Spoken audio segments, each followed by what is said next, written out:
in order to have a respectable understanding of the Vietnam War, we have to rewind all the way back to the late 1800s when France was colonizing Southeast Asia. And in particular, it colonized what is now Laos, Vietnam, and Cambodia. And they were collectively called French Indochina. You can see Cambodia here, Vietnam along the coast, and then Laos right over here. And France stayed the colonizing power. I have a little gap in my timeline here. And they stayed a colonizing power all the way through World War II. And so you can imagine during World War II, France was quickly overrun by the Germans. The Vietnamese wanted their independence, and so you have a liberation movement that rises up, and it was led by the Viet Minh. And the Viet Minh were led by Ho Chi Minh. And this right here is a picture. This right here is a picture of Ho Chi Minh. And besides being a liberation movement, they were also communist. They were also communists, which you could imagine later on during the Cold War will kind of bias the United States against them. But you fast forward through World War II. Eventually, the Japanese take control over Indochina, over Vietnam. But by the time 45 rolls about, or at least the end of 45, and we know that the United States defeats Japan, now all of a sudden the Viet Minh are able to declare a somewhat temporary independence. And it's temporary because shortly after that, and the region is occupied temporarily by the Chinese in the north and the British in the south, who were part of the Allied forces against the Axis. But eventually you have the French coming back, and they want to reassert their control over their former colony. And you have this war that develops, the First Indochina War, between the French and the people sympathetic to the French, the Vietnamese who are loyal to the French, and the North. And the French, and just to make it clear how it sets up, when at the end of World War II, when you had the temporary occupiers, the British and the Chinese obviously had more influence in the north, the British had more influence in the south. When the French come back, they essentially are able to reinstate control over the south. So right when the Indochina War is beginning, the French already have more control over the south. And actually, historically, the French had more influence in the south as well. During French colonial rule, it was really the southern third of Vietnam where you had a lot of French influence. And this is a current map, and the current map does not have this orange boundary over here that we'll talk about in a second. It's all, Vietnam is now unified. But before the Vietnam War, this was not Ho Chi Minh City. This was Saigon. And Saigon was kind of where most of the French control was centered. But you fast forward to 1954. This ends up in a bit of a stalemate. And so you have the Geneva Conference of 1954 that partitions Vietnam along the 17th parallel between North Vietnam and South Vietnam. And the whole point of this partition was really to just allow for a cooling off period, a period where you can have things settling down and then having elections. It wasn't meant to be a permanent partition. But there was a 300-day period where people could move across the partition. And during that partition, you actually had 900,000 people, mainly Catholics, move from the north to south. You also had several 100,000 people moving from the south to the north. So it wasn't a one-way movement. But net, most of the movement by Roman Catholic Vietnamese was from the north to the south. You fast forward a little bit, you eventually have, and I'm sure I'm butchering the pronunciation here, Ngo Dinh Diem take control. He starts off as prime minister in 54. Eventually, he takes control, becomes president in 55. This is him right here. He takes control of South Vietnam. And this guy is not a big fan of things like elections or non-corrupt government and all of the rest. And he takes control of South Vietnam. But you can imagine that the United States is positively inclined to him. One, he dresses in nice Western suits and all of that, and nicely combed hair. But he was also anti-communist. And at this time period, the United States is starting to think in terms of Cold War, in terms of how do we stop communism, how do we contain it, this whole theory of containment, that the best way to stop the Soviet Union is to just make sure that communism can not spread, that it gets contained, that we have the domino theory in the United States, that if one country falls to communism in a region, that the rest of the countries will eventually fall, and that is not good for containment. So we did not want South Vietnam to fall. We essentially start supporting these characters over here. And even from the early 50s, the United States starts supporting the anti-communists. And at first, this support, it's in the, I guess we should say, the guise of advisors. But these advisors, one, we start sending more and more aid, more and more advisors, and these advisors start getting more and more involved in the actual conflict. And so after this partition, you can imagine that you still have an ongoing conflict between the North and the South. And on top of that, you have actors who are sympathetic to the North, sympathetic to the Viet Minh, sympathetic to Ho Chi Minh in the South. Some of them were in the North, they come back to the South. Some of them were just in the South, and they did not like the Diem government. Besides just being sympathetic to Ho Chi Minh, Diem was a fairly corrupt, autocratic ruler who wasn't a big fan of democracy. And so these players in the South who started to rise up against President Diem were the Viet Cong. The Viet Cong. And so this is really sets up what the Vietnam War is all about. You have the communist Ho Chi Minh controlled North that was fighting a conventional war against the South. You have this partition on the 17th parallel, and on top of that, you have an unconventional fighting force, I guess you could call them guerrillas, in the south of Vietnam called the Viet Cong. So it was kind of a double. There are two things that the South had to fight against: the North officially, and also this insurrection that was occurring within the South. And so the whole time, the United States did not want this insurrection to succeed. They did not want all of Vietnam to become communist. We keep sending more and more advisors. It actually started even before Kennedy, but in Kennedy he starts sending, he escalates the number of advisors that get sent. It's still not, at this point, it's still not a formal war. We haven't officially declared war. We don't have officially soldiers in battle. You fast forward to 1963. Besides all of the great characteristics of Diem that I already mentioned, he also was into persecuting Buddhists. So to make matters worse, so not only was he corrupt, not only did he not like elections, but he liked persecuting his own people.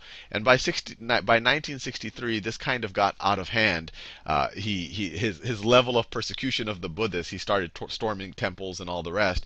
And so he was assassinated. And not only was he's assassinated, it kind of leaves this power vacuum. You have all of these people jockeying for control. None of these really especially savory characters inside the South. These two guys eventually come to power, Nguyen Cao Kai and Nguyen Van Tu. Wait a few years, Nguyen Van Tu is able to get this guy out of the picture, and then by 1967, I don't have it over here, 1967, you have Tu has now taken control. But during that period, or actually before Kai and Tu take power, in 1964 you have one of the shadiest incidents in American history. As you can imagine, we, as in our function as advisors, we had sent ships into the Gulf of Tonkin, right off of the coast of North Vietnam. And so the original story goes, and this is a very suspect original story, in 1964, the U.S. Maddox, and this is the original story, claimed that it was attacked, or it was claimed that the U.S. Maddox was attacked by North Vietnamese patrol boats, and that there was there was a little bit of a skirmish, there was an exchange of fire. And it was also claimed that a few days later, another boat in the Gulf of Tonkin, another U.S. vessel, was attacked by a North Vietnamese boat. That was the original story. This angered Congress. This angered the American people. How dare they attack ships that are sitting off of the coast, warships that are sitting off the coast? And so this kind of gave the emotional fuel to pass the Gulf of Tonkin resolution. So these incidents, or these purported incidents, this kind of attack on the USS Maddox and this other thing that might have happened, these were called the Gulf of Tonkin incidents. This angered Congress, angered the American people, so we passed the Gulf of Tonkin resolution. And what's relevant about it is that it gave LBJ here, it gave him the authority to officially engage in a war in Vietnam, to officially escalate it to an actual war that the U.S. was involved in. And this whole time I've been saying it's shady because it's now been shown that, one, the Gulf of Tonkin, well, it's not clear that really anything happened. There might have been some firing from the USS Maddox. They might have actually engaged the North Vietnamese patrol boats. The other possibility that might have happened is that they that nothing happened. So, but either way, any way you look at it, it's now been fairly established that it was not a real incident. It was not really North Vietnam attacking the United States, but it was relevant because it really escalated the war. So now you have Johnson. And did I say North Korea originally? I apologize for that. We're talking about North Vietnam. I don't remember what my brain actually said. Of course, North Vietnam, but it gave Johnson the power to escalate the war. And so his administration is really the heart of the Vietnam War. When the war was really escalated, we eventually get to 500,000 U.S. troops. But the whole time this is happening, you can imagine that Johnson and the military leaders and the American military leaders in Vietnam are telling the American people, "Oh, we're fighting communism. We're about to win. This is a noble war." And you fast forward, and especially the part about to win, you fast forward to 1968, and all of a sudden you have the Viet Cong, who the American leaders have told the American people in the Congress that they're about to be defeated. And then in 1968, the Viet Cong orchestrate the Tet Offensive, which is this massive coordinated attack on a bunch of targets throughout South Vietnam. And so even though it wasn't completely successful militarily, the intent of the Tet Offensive was to kind of completely turn the tides in the war.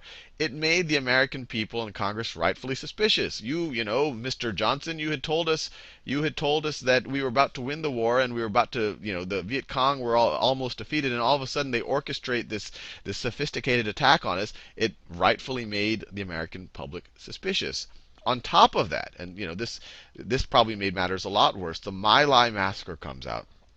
And in every war there are massacres, but the United States at least believes that its soldiers can kind of take the high road, that they don't engage in these type of things. But the My Lai massacre showed that really no soldiers are immune to massacres, and this is really a disgusting massacre, and it was documented. And if you really want to be disturbed, do a Google search for images of the My Lai massacre. It will ruin your weekend. It'll depress you. It's U.S. soldiers killing a village of innocent women and children. There's pictures of dead babies. It's horrible. And on top of, to make matters worse, or even add insult to injury, the soldiers who committed it, there was actually a few who tried to defend the villagers, and they were when they came back, they were treated almost like traitors. But the soldiers who actually did the attack, only one of them got jail time, and it was only a couple of years of jail time. And this is for massacring a village of women and children. So already you had the Tet Offensive, makes the American public suspicious of whether we can even win this war. And then you have the My Lai massacre, which just disgusts the public and makes people realize that we're involved in a war that not even clear who are the good guys anymore, not even clear what the real goals are. Make matters worse, you fast forward to 1971, the Pentagon Papers get leaked to the New York Times, and these pretty much articulate, it's a classified document that articulates that the leadership, the military and non-military leadership of the Vietnam War was to some degree lying to Congress and the American people. It was lying about how the war was going. It was lying about what activities it was doing. It did not tell the American people and Congress that it was actually engaged in war in Laos and Cambodia. And a lot of the reason why we were engaged in Laos and Cambodia is because that's where the supply routes were between the North and the South. They ran through Laos and Cambodia. And the most famous of them, and you might have heard of it, is the Ho Chi Minh Trail. And it wasn't just one trail, it was actually a network of trails. And so a lot of the activity that was going on in Laos and Cambodia was kind of carpet bombing of what the U.S. thought were some of these supply routes. And we never really got a good, well, that's a whole other debate. But it wasn't just one trail that was easily bombed. It was all of these little footpaths and all of these other things where arms were able to be transported from the north to the south. But the Pentagon Papers rightfully made the American people even more suspicious. And then now we're entering into Nixon's administration, and he was still doing the carpet bombing, still atrocities going on. But his whole goal was to kind of wind down the war, bring the troops out on a timetable without kind of an official defeat. So you fast forward to 1973, you have the Paris Peace Accords, where officially there is peace between the the North, the South, the North, and the Americans. You can imagine it from the North's point of view. They're like, sure, we'll sign some peace accords. It'll just make the Americans go away. Once the Americans go away, they won't be able to come back, since this was such a hugely unpopular war. It was such a waste for America on so many dimensions, especially America's prestige as a global actor. We'll just wait for them to leave, and then we can overrun the South after that. And that's essentially what happens. In 1975, the North just overruns the South, and then later that year, you have Saigon falling to the north, and then it becomes Ho Chi Minh City. And just this whole period, you have President Tu is in power, and just to show where his priorities are, right near the end, right when the North is falling to South Vietnam, and you can kind of see the writing on the wall. He gives a speech to the Vietnamese people saying that he'll never desert them. But then when he really makes it, when it becomes pretty clear that Saigon is going to fall to the North Vietnamese, he gets on a big U.S. transport plane with literally 15 tons of luggage. 15 tons of luggage. I'll let you think about how much luggage that is, and $15 million. $15 million worth of gold. And this is $15 million worth of gold in 1975.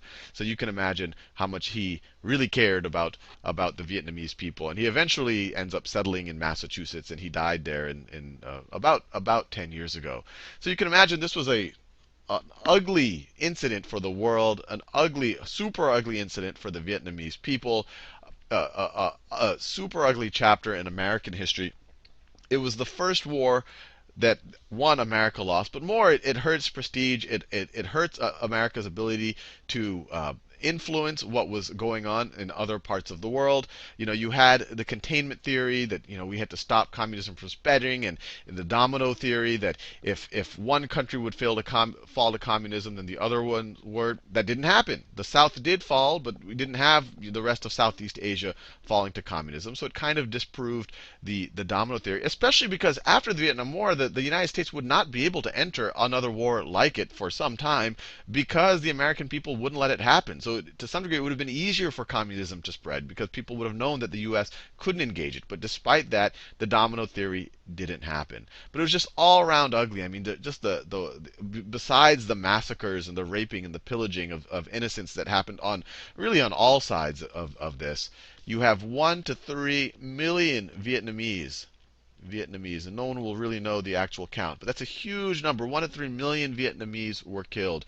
You have 58,000 American troops being killed. American troops. And you have hundreds of thousands of Cambodians and Laotians who were never really formally involved in the war. They were killed, especially due to a lot of this carpet bombing campaign. So these are I mean, just atrocious numbers, and really one of the worst and ugliest chapters in U.S. history.